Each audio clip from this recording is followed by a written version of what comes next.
I wanted to talk about Unreal a little bit. Yeah. Here's the problem. Here's the problem. And I don't hate me for this, okay? I'm not bashing on Unreal, but there are certain things that Unreal is good for, and there's certain things that it's not good for, and I don't feel like I feel like it's a big time buzzword right now, and I think that even some Unreal people that I've talked to about have admitted to the same thing, that it's just such a buzzword for clients and not necessarily for like designers, right? Hmm. Although I do think that there are some people that are in Unreal that are going to try and do everything in Unreal despite it being more complicated, Yeah. which is fine. Whatever you want to do.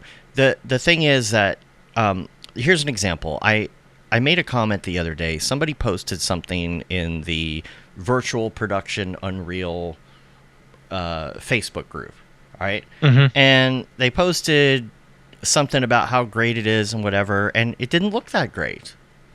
Yeah. Like not what they did. What they did was fine, but like, you know, it's like jagged edges, and especially the thing I don't like about Unreal is the depth of field. It's so fake.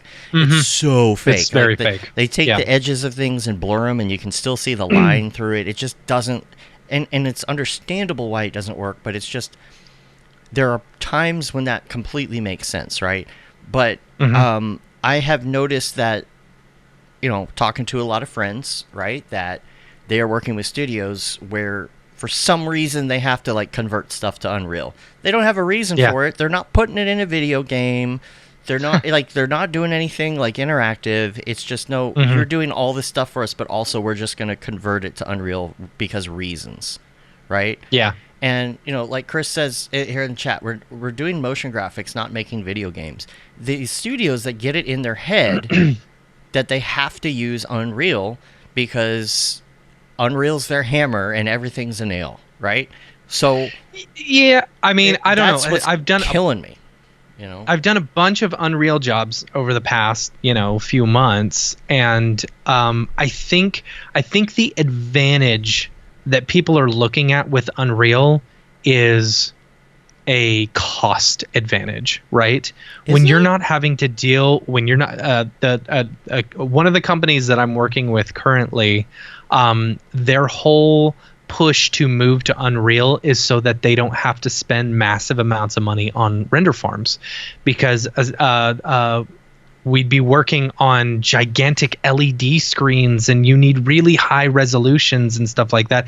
And doing that through like regular rendering Sure, stuff is sure. going to be But ridiculous. here's the Or stories I keep hearing is that people design this stuff and then they Mhm. convert it all over to Unreal and it's not real time because the client wants all of these Right. things and then we're back to rendering again. So Yeah, what's yeah, the yeah. point? You Yeah, know? I did just do a job where actually, yes, I did a job last week where they gave me an Unreal scene, and apparently they don't know how to animate inside of Unreal.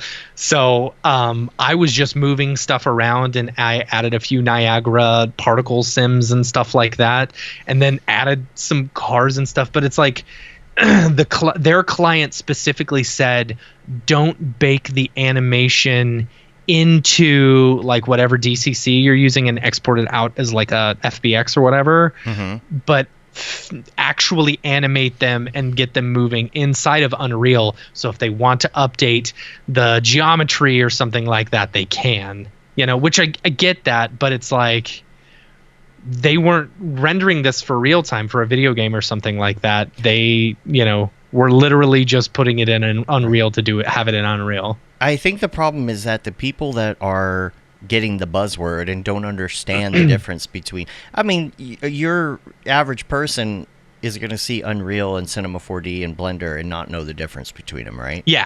Yeah, So absolutely. it becomes this buzzword. It's, oh, we got to do it this way. And because it's faster, but then it ends up costing them more money. It ends up taking twice the time. And Yeah. sometimes I've seen instances where they just go back to Octane or something because it didn't Yeah. work the way they want. There's clients that are like, we want particles, we want water, we want fire, we want smoke, and we want steam, and we want it in Unreal, and we want it to be real time. It's like, no, Yeah. you're not going to get that. So Unreal is so great for so many things, but you have to know when to use it. And this, I think this buzzword thing the buzz is gonna die down just a little bit, and people are gonna start realizing that, hey, we have to pick the right tool for the right job. Yeah. Not what I just find Unreal, interesting is you know. like the job that I think when using it for motion graphics, like I don't know, you've got to have a pretty good understanding of the workflow of Right. Unreal before you decide to go that route. Like one of the jobs that I'm working on, I 100% get why they're trying to do that, because the rendering time is the major crux for all of it. So if you can go from spending $10,000 rendering, over the course of like 2 days versus rendering it out on a machine over 2 days, one machine, Right. and it looking 90% of the same, 90% the same, who cares? That is a workflow that I would want to go with. But if you're just using Unreal just to use Unreal, like, Right. it that doesn't make sense to me. Because I have a small farm here, and it's very fast, and in general I try to keep things like 30 seconds to a minute for each frame, right? Like 30 seconds to a minute for a rendered frame, and the things that I usually do are short. Okay, so we're talking about I just go grab a cup of coffee and use the bathroom, and I come back and it's done. If I went and did that and it took 10 minutes to render something, or even 30 minutes to render something, but then I had to spend 4 hours converting it to Unreal, so I gained 5 minutes in render time. Like, that's what I'm talking about. Yeah. That's why I say it's very important. If you're going to move into the Unreal scene, you have to understand that workflow, and you have to understand it well, because otherwise it's just going to cost you time.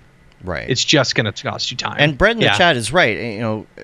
Avalanche definitely will be something, but that's also working with like a lot more 2D pre-rendered plates, things like that. You're not heavy rendering in real time, at least as far as I know so far. Yeah. What's this? Brett said, I just did a large ArcViz type job, rendered it all in Unreal, and that could not have been done with Redshift. 18 minutes of animation every 2 hours. That's 2 hours. That's pretty good. That's amazing. But again, it takes knowing the workflow. It takes knowing what has to be optimized and how, and when to use it. And what, this would be a situation, when you're also dealing with massive scenes or sizes, dimensions for your final renders. That's a good reason to use it. There's just so like the Facebook group, right? I think the guy got irked at me because that's not surprising. I made some comment on there like, it's cool, but you still have, it just doesn't look as good. And he's like, what do you mean it doesn't look as good? I'm like, you can tell when something's in Unreal, and that's my thing I've been saying. You know how you know it's in Unreal? Because it doesn't look as good as it could. Yeah. And because if you're a serious artist and you want to make a project and you want to make it look just accurate, right? You want all the GI, you want all the things, you want all the reflections, all of that. You just want it to look completely photorealistic, and the depth of field and all the things. If you go and do that in Unreal as compared to Octane, there isn't a way to make it look as good unless you use Octane, or your render takes a long time. There's no real-time version that's going to look like a 10-minute render in Octane. There's just not yet. Could change. Yes. Right? Yeah. But he got upset because he said something like, well, why are you even in here? Why are you even in this this Facebook group if you don't want to use it? I'm like, because I'm not saying that it's never going to be a thing. I'm not saying it's never going to work. I'm not saying it's never going to get better. But I follow the technology. Are you gatekeeping who can be in the virtual? That's what I said. Are you gatekeeping who can be in virtual production now just because I use another tool? I can't keep an eye on other tools that might help me down the road and learn about it and understand what's going on so I can talk about it. I even said, I think you're getting a little emotional about defending Unreal. I'm sure that was that. No, really it actually turned into a good conversation. Oh, Matt's in the chat. What's up, dude? I'm wondering where you've been. So, it's just one of those things where you can't fully defend it like that emotionally. Mhm. I feel like just learn when the best time is to use it, and know. And, I mean, if it's getting better, it's getting better. But Yeah. I think everybody would probably agree with me with that. I've heard a lot of people complaining that their clients just use it as a buzzword. So But a budword. yeah. Anyway, let us know what Yeah. you think. Again, mograph.com/weekly poll.